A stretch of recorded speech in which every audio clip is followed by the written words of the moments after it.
Gopijana Vallabha Jaya Girivaradhari Jaya Girivaradhari Jaya Gopijana Vallabha Jaya Girivaradhari Jaya Girivaradhari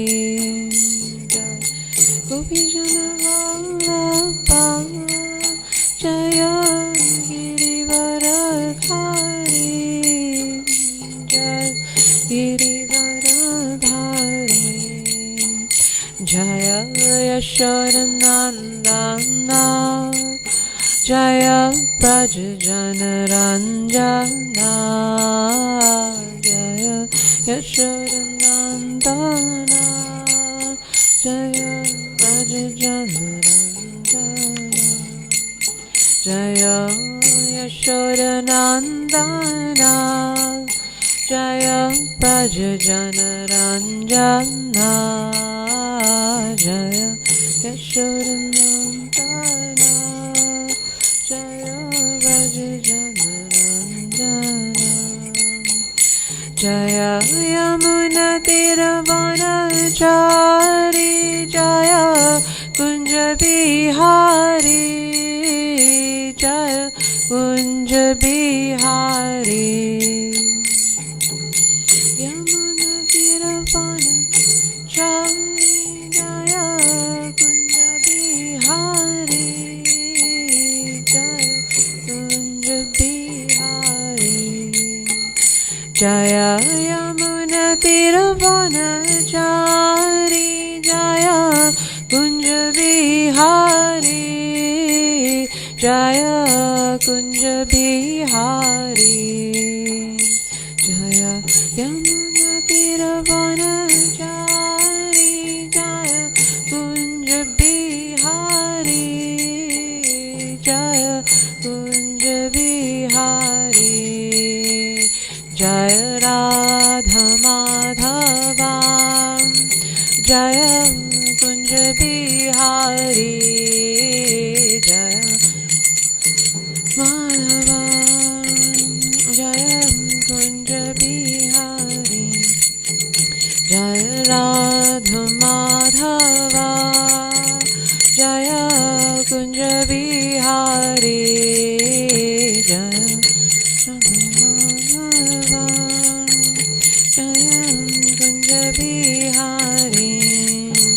Jai Shri Krishna Chaitanya Prabhu Nityananda Shri Advaita Gadadhar Shivasadi Gaura Bhakta Vrinda Jai Shri Krishna Chaitanya Prabhu Nityananda Shri Advaita Gadadhar Shivasadi Gaura Bhakta Vrinda Hare Krishna Krishna Krishna Hare Hare Hare Rama Rama Rama Hare Hare Hare Hare Krishna Krishna Krishna Hare Hare Hare Rama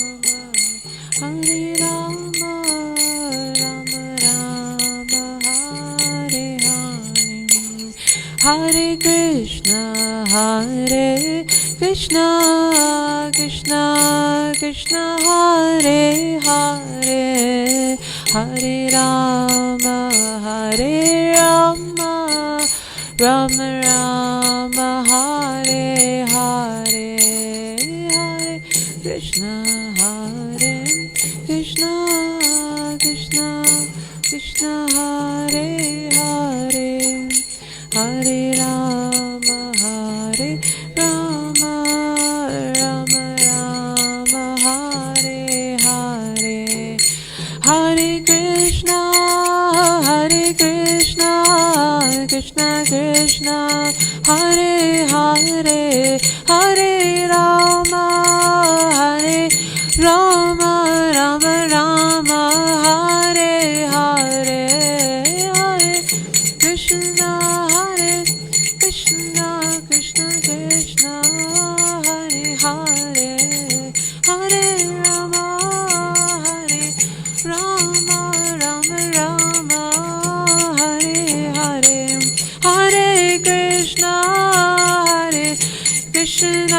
Krishna Krishna Hare Hare Hare Rama Hare Rama Rama Rama Hare Hare Hare Krishna Hare Krishna Krishna Krishna Hare Hare Hare Rama Hare Rama Rama Rama Jaya Jaya Prabhupada Prabhupada Prabhupada Jaya Jaya Prabhupada Prabhupada Prabhupada Nitai Gaura Hari Bol Hari Bol Hari Bol Nitai Gaura Hari Bol Hari Bol Hari Bol Hari Bol Nitai Gaura Hari Bol Shri Radharanath ki Shri Ganesh Govardhan Hari ki Shri Chaitanya Mahaprabhu ki Shri Grantaraj Srimad Bhagavatam ki Shri the Prabhupada ki Shri Shintai Gaur Premanandi. So Hare Krishna everyone. Thank you for joining us this morning for Bhagavatam class, and thank you for the service. We are reading from Canto 4, Chapter 18, which is titled Prithu Maharaj Milks the Earth Planet, and this is text 5. Om Namo Bhagavate Vasudevaya. Om Namo Bhagavate Vasudevaya. Om Namo Bhagavate Vasudevaya.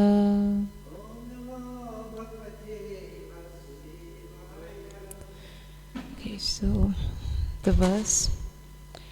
Tan anadritya yo vidvan artan arabhate swayam tasya vyavicharanti arta arabdhasha punaha punaha.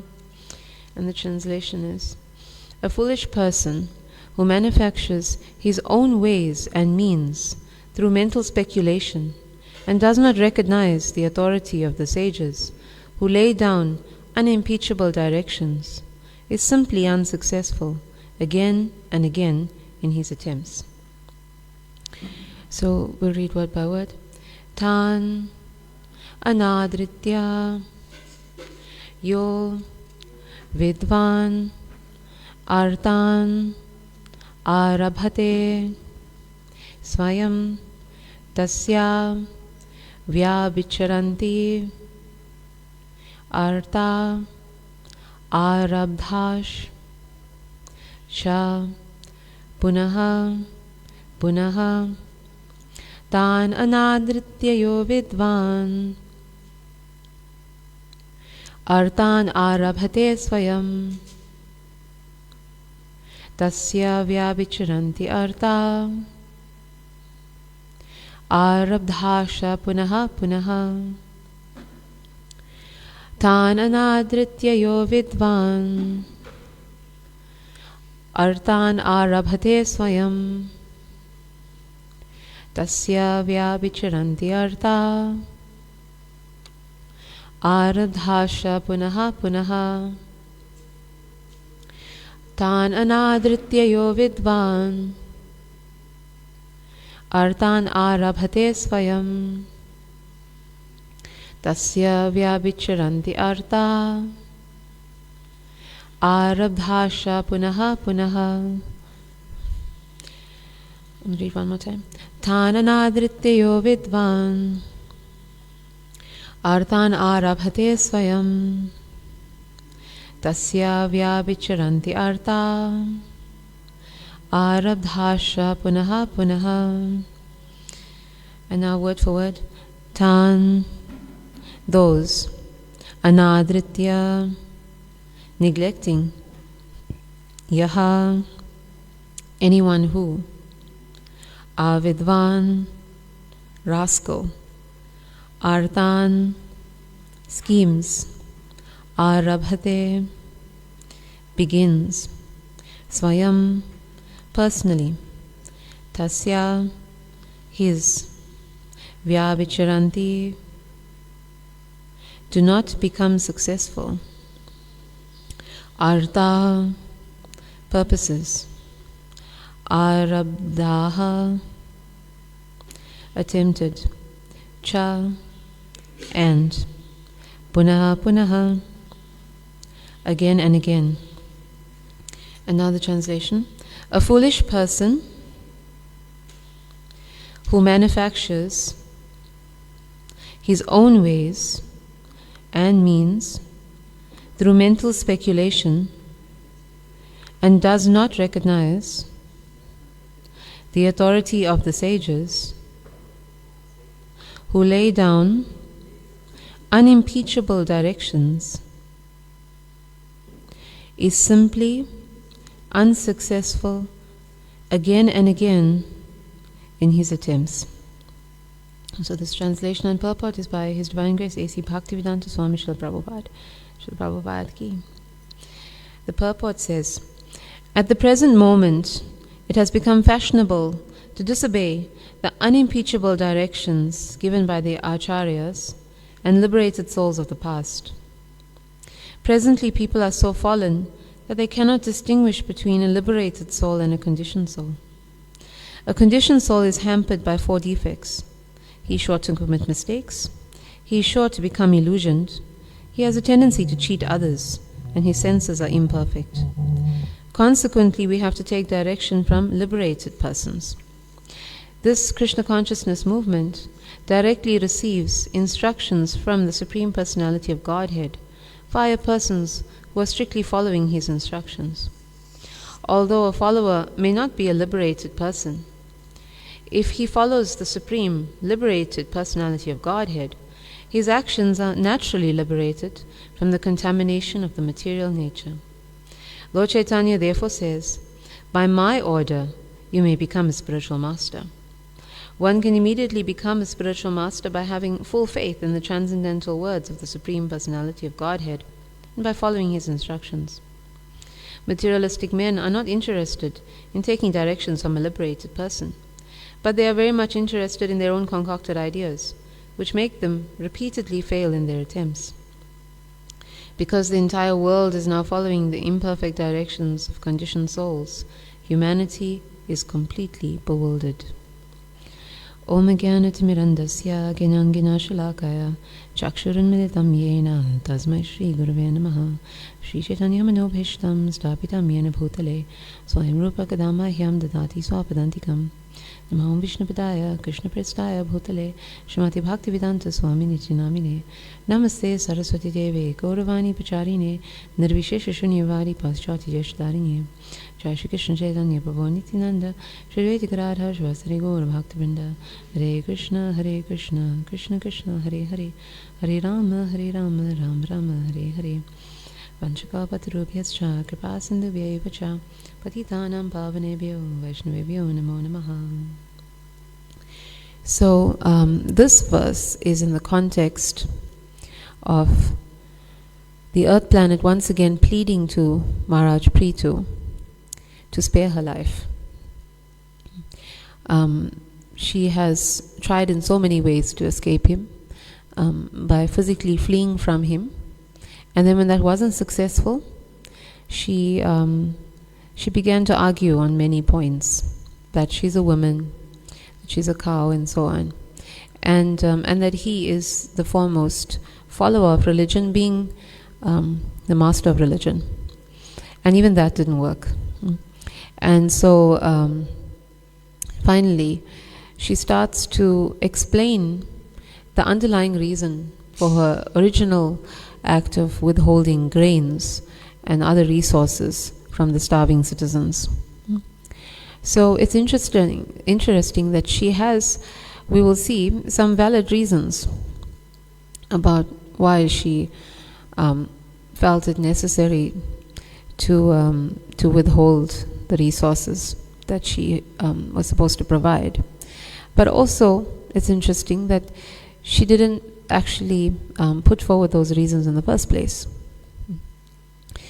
Although she is bound by them, Maharaj Prithu is not bound by them. So what do we mean by that? So the system of reward and punishment, this is affected by the demigods because they only have a mandate to give to us what we deserve or to withhold what we don't deserve. They are not actually in full control of the resources that are in their purview. They're only administering it on behalf of the Lord. So ultimately, it's not up to them whether we should get something or not. Right? It's a sanction of the Lord, and mostly that is because of our karma. Right? The Lord can always intercede on our behalf under exceptional circumstances out of His great mercy. But generally, we get what we deserve. Right? And this is affected by the demigods. This is their role. So we've discussed this previously. It's like the system of karma mimamsa, which is, we're going to just explain in a very oversimplified way for the purpose of this discussion, but you work hard, and then the demigods are impelled by the results of your good karma to give you what you deserve. And that's how it works, effectively. And of course, it's the same with when we perform impious results, and we get bad reactions and bad things happen to us. So we can take it in this way, especially if you're employed in government service. You'll understand that you have an HR, a human resource department, and those people, they manage your salary for you. They manage all the other parameters related to your salary, right? Your medical aid benefits, your leave days. But ultimately, it's not up to them whether you get these things or not. It's whether you have accumulated enough leave days, it's whether you've performed your duties for that month that you'll get paid, and so on. All the HR department does is manage your paperwork and so on, so that everything that is due to you from the government, who is ultimately your authority, so that everything comes to you or doesn't come to you, depending on the circumstance. So that means that you don't actually get to go to the HR department and plead with them for your salary every month. You don't actually have to do that. You don't have to ask them for extra leave days. You can't do that because that's not within their control. So whereas the earth can claim, right, in these verses, she's going to say that these persons, the citizens of the world, they didn't follow the directions of the spiritual teachers. And this is the point of this verse and the previous verse, where she said that they didn't actually the first few verses, they didn't actually follow the directions of the sages. If they had done that, then they would have achieved happiness. They would have achieved everything they need for their happiness in this world, and they wouldn't have to be starving. And because they weren't utilizing the resources in your service, which is something I'm supposed to make sure of, then I've withheld it. But the difference with Maharaj Prithu, an empowered incarnation of the Supreme Lord, is that he is not subject to the rules of the demigods. He doesn't have to insist that if someone doesn't follow these rules, that they will then be punished. Actually, because the citizens have surrendered to him, he has taken up their cause. He has wiped away their sins, in a way, something only he can do. And demigods actually can't do that. They can't remove our sins, nor can they transform our sinful hearts so that we stop sinning. That is the purview of the Supreme Lord and devotional service, respectively. So, therefore, acknowledging this at the start, perhaps she hasn't actually made this case first, because she understands that anyone who takes shelter of the Lord, they're protected fully by him, from her as well as from their own karma. But the demigods, they don't have that power. They don't have that power to relieve one from karma, from one's sinful reactions or from one's sinful natures. Actually, the most important thing is that we get relief from our sinful natures, because that's what leads to us causing bad karma. It's not in the way that we think. Often we think that when we do something wrong, we should just atone for it. And that's if we admit that we've done something wrong. This is also a problem, especially in these times where no one really is held accountable for anything.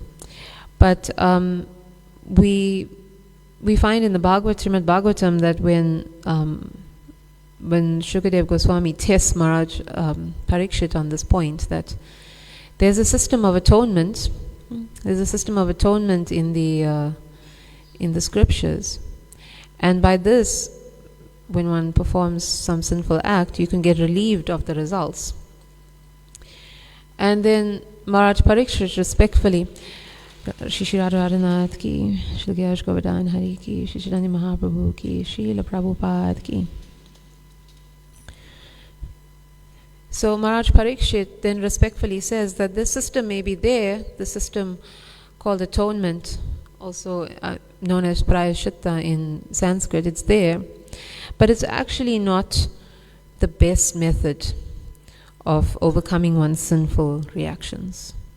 It's not the most effective method. Essentially, it's not a very intelligent method, because he says it's like an elephant that takes a bath in the river and then after bathing rolls in the dust. It's very counterproductive. So in the same way, if we just want to atone for our sin, but we don't remove the sinning tendency within and we continue to sin, then we'll be perpetually bound to this material world, sinning, atoning, perhaps performing some good in between. And eventually it will just lead to perpetual suffering. So similarly, just trying to engage in these kind of activities of atonement while also trying to please the demigods in our own limited understanding that perhaps they will give us more of what we want, right, depending on what resources they have to give. Right? We remember from Srimad Bhagavatam that in the previous ages, because people were more dependent on sunshine and rain and other things, being an agrarian society, then the demigods who provided those things were very prominent, right? Like Indra, for example. But who does a yagya for Indra anymore? Nobody does it, because the priorities of society have shifted, and it's more towards wealth, and it's more towards power, and it's more towards other material benedictions. So we see that even this kind of worship is not consistent. Right? It's not even consistent because it depends on whatever the want or the need of the time is. Right? So certainly it's not fulfilling that criteria of what we know as Sanatan Dharma, because Sanatan Dharma is the eternal occupation. That's what Sanatan means. Right? It is what the soul should always be doing, because the soul is eternal. So if it's any duty or activity that's not within that description, then we should question it. We should question whether it really is our eternal duty, this system of trying to perpetuate the demigods for material things. It's simply because we get confused. We get confused by the fact that they are administering these things on behalf of the Lord, so we think that they're actually controlling it. Just like we said in an HR department, someone is just letting you know what your leave days are, but you can't actually ask them to give you any more, or your salary. They're just letting you know at the end of the month what you've earned. You can't ask them to increase it. Now, if you could approach somebody higher up in government, that might be a different story. So, therefore, Krishna tells the people of Vrindavan in the 10th canto of Srimad Bhagavatam that you don't have to approach Indra for rain. You don't have to approach him for rain. That is going to be supplied to you. Everything is going to be supplied to you because you are in the shelter of a higher power. He does not directly mention that higher power as himself, but as Govardhan Hill. And Govardhan Hill is, of course, Krishna, as well as Krishna's pure devotee, which is the best of both worlds, because we actually get more mercy from pure devotee than we get even from Krishna.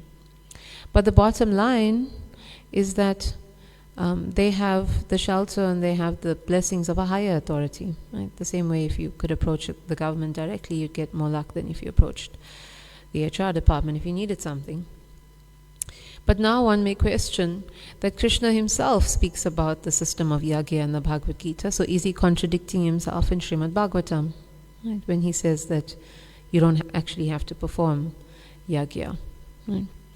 Famous verse in the 3rd chapter of Bhagavad Gita, Saha yagyaha prajaha srishtva puravacha prajapatihi anena prasavishyadvam esha vastva ishtakamadhuk. In the beginning of creation, the Lord of all creatures sent forth generations of men and demigods along with sacrifices for Vishnu, and blessed them by saying, "Be thou happy by this yagya, or sacrifice, because its performance will bestow upon you everything desirable for living happily and achieving liberation." Then in the next verse, Krishna says that the demigods, being pleased by the sacrifices, will also please you. And thus by cooperation between men and demigods, then prosperity will reign for all. So we have the understanding then that if you don't know anybody higher up, then you'll go to the authority that's in front of you, right? Like your HR. So in the same way, if we don't have the ability to approach the Lord directly, then we go through the demigods. It's an indirect way of approaching Him, because ultimately everything is supplied by Him, as He also explains a bit later on, Bhaktaram Yagya Tapasam. And so the system is there for all levels of understanding that people have. Because Krishna has said so many times that He's the seed-giving Father, so He's going to make sure that even if you don't have the ability yet, you don't have the faith yet, you haven't got the mercy yet to approach Him directly, or you just don't want to, right? If you have faith in the demigods, or if you want to worship them, then somehow you will achieve what you need to for living in this life peacefully if you perform the sacrifices that He has laid down. But remembering that all of this is still being granted by Him. That must be the understanding. He's still a higher power behind everything. And if one doesn't do that, if one is not capable of approaching the Lord, but then one doesn't also perform the yagyas or the sacrifices, then He states very clearly that if you enjoy the gifts of this world, the gifts that are provided so liberally by His mercy, without offering them to the demigods in return, then you're a thief. That's the word that He uses. You're a thief. This is quite clear. So in the same way that you don't approach your paperwork, don't submit your paperwork to HR, then you get in trouble.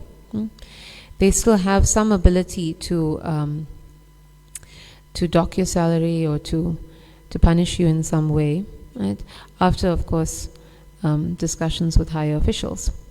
So the earth is doing the same thing. She's got the ability to withhold bounty, because the people have not been following the directions of the sages. Because, as she says here, they've been foolish and they've been unsuccessful in their attempts. In their attempts for what? In their attempts for everything. Right? Whether it is the material desires that they have for food, for shelter, for water, or whether it is for any higher benediction that we would desire, or higher goal of achieving the Lord, you still have to go through the sages, the learned persons, the higher authorities. So we've also raised the point before that the earth is the consort of the Lord. So as the consort of the Lord, we may then ask, she may have the ability, like the Lord has, to actually show mercy to these personalities as well. So why hasn't she? And then we remember that the Lord or Maharaj Prithu in the previous chapter, he referred to her as a demigod. As a demigod, this is what you are meant to do. So how do we understand this point? So simply it is because the way that the Lord's energies, right, the way His energies relate to us is dependent on our intent and purpose. So the earth is also one of His energies. But if we are simply approaching her as the people are for our own material gain, then she is going to act in that capacity as the material nature. And if you approach her for spiritual gain, which of course is not for you, but for the service of the Lord, then she becomes spiritual. It's just like, we remember that very nice analogy that Srila Prabhupada gives us of electricity. To an engineer working with electricity, it's all the same at the powerhouse, at the substation. But to us on the other end, right, the user, depending on how we use that electricity, right, for heating or cooling, the energy is completely different.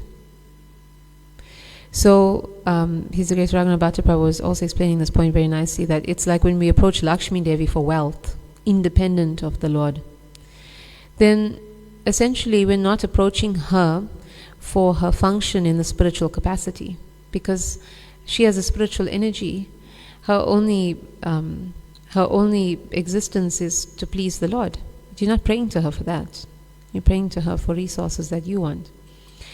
Then her energy becomes, or she becomes, the material energy who is there to provide material things for us. So essentially, if we're approaching Lakshmi Devi for wealth, the wealth is provided also according to our karma, not independently provided, but provided as through Durga Devi. Actually, that wealth is not achieved through Lakshmi Devi. So this should be our understanding, because the Lord's energies are always pure.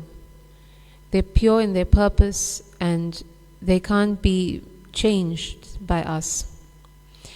They just exist differently for the purposes that we need them. So as the people have required resources from the earth, then she is as a demigoddess, and so she has acted in that capacity, right? And she hasn't shown them great mercy, not as the internal energy does, right? We have to understand that the demigods are not independent, not like the Supreme Lord, right? Not like Krishna is independent, and he can show you mercy, and he can transform your destiny, right? These persons were destined to suffer. They were destined to starve because of their sinful natures, but because they approached him in full surrender, he changed their destiny. He interceded on their behalf, right? He not only pursued the earth to provide them the resources, but eventually we'll see he actually changed the entire characteristic of the earth, right? From its surface and transforming its mountains. Basically, he transformed the entire planet for the well-being of all persons, right? This is what happens when you approach the Supreme Lord directly. But the reason people find it so difficult to do is that you actually have to surrender to him completely in order to achieve his mercy completely, and that means letting go of all material attachments.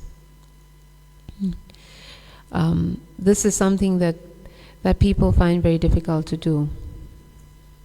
Right? But if you're able to do that, then all your karma falls away, just like these citizens who went from being so harshly punished, right, to achieving all the bounty that the earth had. But the important thing is they approach the Lord in full surrender. And we find it difficult because we're still very materially attached. We're very materially attached to things, and therefore there's a sort of prevailing mentality, particularly in the Hindu tradition, it's like the Lord Krishna, Lord Vishnu, Lord Narayan. He's approached a little cautiously because there's this understanding that he is Hari. He takes away everything material. Frightens people a little bit. But we have to understand that the deeper import of Hari is that he takes away all your material sufferings, because your material attachments bring you sufferings.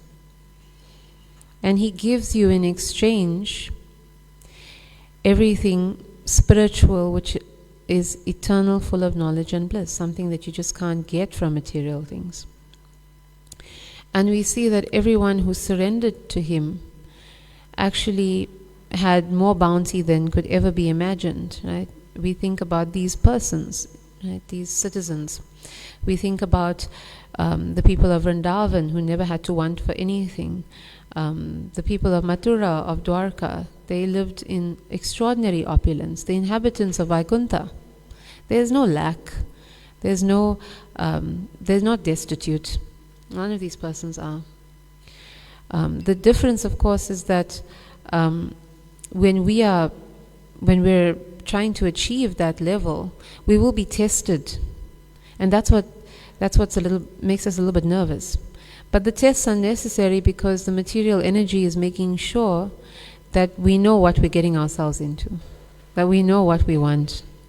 Because when we achieve the spiritual world, right, as a result of devotional service and leaving behind all material attachments, we can't get there and find that everything is exclusively devoted to Krishna,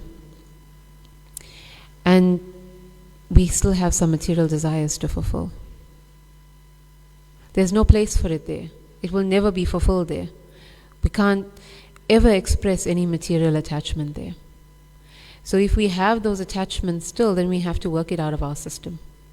We have to undergo these tests, which are so important in order to help us to do that. And then, of course, we can attain the spiritual world with full and complete understanding and knowledge and faith. This faith is so essential.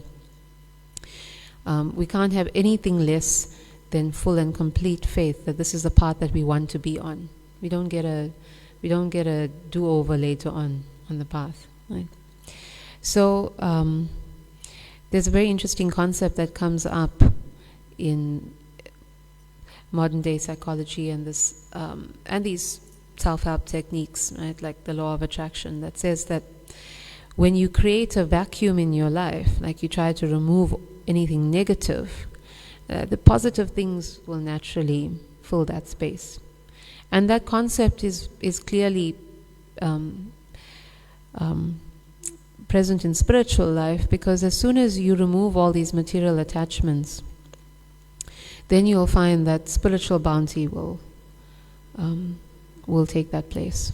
Right? So this is the important thing. Anyone who surrenders to the Lord is not a loser. Anyone who surrenders to the Lord is never left wanting. But we have to trust Him, right? Letting go or letting Him, because we're not always sure of how to let go of material attachments, right? It's some things are quite clear, right? When we start following the 4 rules and we start giving up things like sleeping in late and so on, those things are clear. But other attachments we don't know, we're not aware of until sometimes they're brought to our attention in a strong way through these tests, right? But this is Him helping us to let go of these things. So this is why Srila Bhaktisiddhanta Saraswati Thakur said that those who are favored by the Lord, their path is beset with thorns, right? These tests.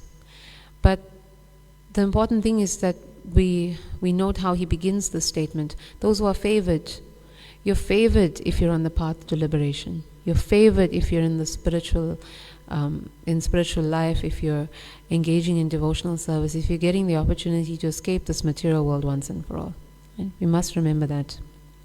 Sometimes it's a little bit difficult to keep that in mind in the middle of some heavy bouts of anartha nivritti, but it's there. It's there to help us, and it's a sign that we're actually making progress. Right? Very important signs. So we get a lot of assistance. In order to achieve this ultimate spiritual happiness. Right? In the previous verse, this happiness has been referenced. Text 4, where she says that if you follow the principles and instructions of the great sages, you can easily enjoy life and pleasures. Right? It's not a life of suffering. It's a life of tests. But if you pass those tests, it's a life of pleasures and enjoyment. That's spiritual life ultimately. But what is important is that we follow the sages and their directions in order to do that. The word Srila Prabhupada uses a nice word here. Their directions are unimpeachable. And what does unimpeachable mean? It's the definition according to the dictionary is not able to be doubted, questioned, or criticized. Entirely trustworthy. These learned sages are giving us the trusted directions as the Lord has given us. And because of that, we accept it for our own benefit, because that's what it is there for. And we can definitely achieve that enjoyment which we're all hankering for. But in our verse today, we find the biggest problem that people had way back then, even though those times were more enlightened, because of the influence of their very sinful ruler Vena, right, who was the father of Maharaj Prithu. And also, of course, in this day and age, because we also have similarly corrupt leaders. Right? Not just political leaders, that's the first thing that comes to mind, but also religious leaders. So being misled in that way, we don't take the directions exactly as the Lord gives it, nor do we take the directions exactly as the sages give it. We want to manufacture things according to our own need or desire. And the problem with that, Srila Prabhupada is explaining, is that whenever we make up something, then it's subject to 4 defects that are intrinsic to all of us. And those 4 defects are that we're sure to commit mistakes. Everybody is aware of that. We're sure to try and cheat others. Right? Our biggest fear in trusting anyone, even trusting the Lord because of our experiences in this world, is that we get cheated so often. Then there's the tendency to be in illusion. Right? We're in illusion over so many things, right? From small things in everyday life, like the character of people, to big things like the nature of this world and how we think it's our eternal home. And the last one is we're sure to have imperfect senses. Right? Our senses are so limited, and then we get afflicted by sometimes conditions of the body, and then those senses are even more afflicted. So with all of this considered, how would we be able to actually put forward any kind of religious instruction to benefit ourselves or anyone else? Everything that we say is going to be affected by these same things. And this is the reason why people don't actually make real spiritual progress by following spiritual leaders in particular who put forward directions that are affected by all of these things. So by real spiritual progress, we mean getting free of material attachments. No religious system promises that. No religious system, not even those who are preaching on the basis of the Vedic teachings, right, Hinduism or its offshoots. No one actually promises that, even though it's at the core of Hinduism, even though it's at the core of the Vedic teachings, that one should become detached. They may speak about it, but how it's actually possible, nobody can promise. So it's because we've lost the spiritual power of the teachings, the spiritual power that these teachings have to help us to achieve material detachments is lost when we start interpreting it, when we start rendering those instructions as we think it, as we want people to hear it or understand it. Right? The power is lost. So this is why Srila Prabhupada has emphasized so much that we hear from those who are transmitting Krishna's instructions as they are. Then the power is there in those instructions to liberate us from material things and grant us ultimate spiritual happiness. So we may wonder, of course, that when we come to spiritual life and we take to these teachings, then we also automatically develop a duty to preach them, but we may not be free of these 4 defects ourselves. I was I was thinking about it this morning, about how as much as possible we acknowledge our mistakes, and we have prayers, for example, for forgiveness when we're engaging in deity service, and we can always apologize when we may say something that was incorrect. About 2 weeks ago, the last time I gave class, I mentioned one of the Shaktis incorrectly. It's actually Kriya Shakti. So we have these kind of things. And we also have that tendency to cheat. I'm sure every devotee, no matter how honest, has come with overweight baggage from India and has made a plan at some point to get that baggage through. If no other reason. So then we may ask ourselves, can we be receptacles then of this knowledge? Because we all have to become gurus. We all have that duty when we come to spiritual life. It's the order of Lord Chaitanya. By my order, you may become a spiritual master, us, with our own defects, however those are manifested, right, to various degrees. But Srila Prabhupada says that the qualification is that we simply repeat what the Lord says, and we simply repeat what the Acharya says, right? Srila Prabhupada says. We repeat it without any interpretation, and what we are saying becomes perfect even if we are not perfect. And so we will have the effect, the teachings actually will have the effect on the person we're preaching to through us. This is the great power of retaining the message as it is. It's so much so that Srila Prabhupada actually presented the Bhagavad Gita with the title as it is. Right? It's just to keep reminding us of the power of maintaining the Lord's instructions and what it can actually do.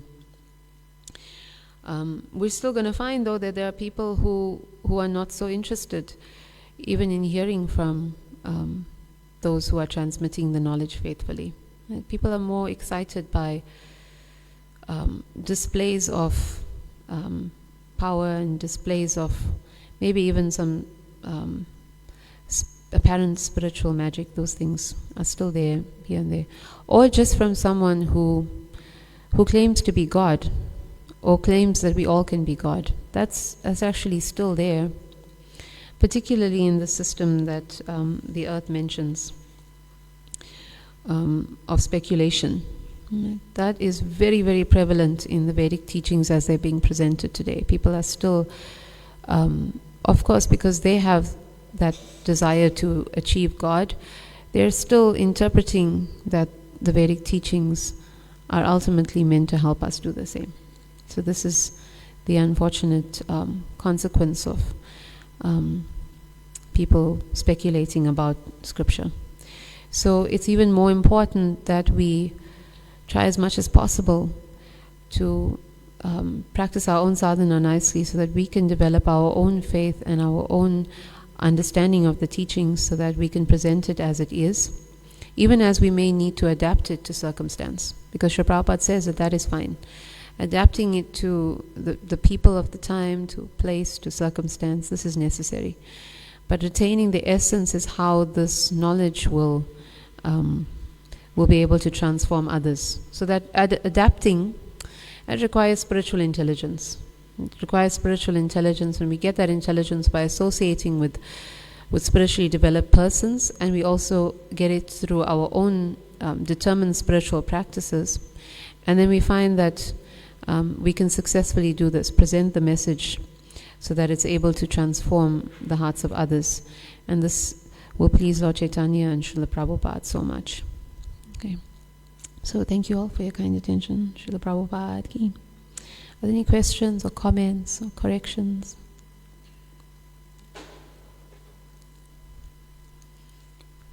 Okay. If there are none, thank you. Hare Krishna.